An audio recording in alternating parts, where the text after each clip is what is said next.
తుని లాంటి ఘటన జరిగినందువల్ల మరొకసారి అలాంటి ఘటన జరగకూడదని ప్రభుత్వం అనేక చర్యలు తీసుకోక తప్పడం. ఎందుకంటే తుని జరిగినప్పుడు యాక్చువల్గా ఫ్రీగా వదిలేశారు.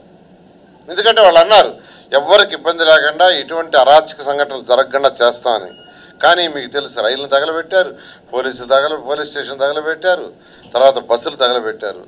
ఇటువంటి ఏమి జరగకుండా ఈరోజు యాక్చువల్గా జాగ్రత్త పడుతూ ఉన్నాం. అంటే తుని విషయంలో కూడా అలాగే అనుకున్నాం.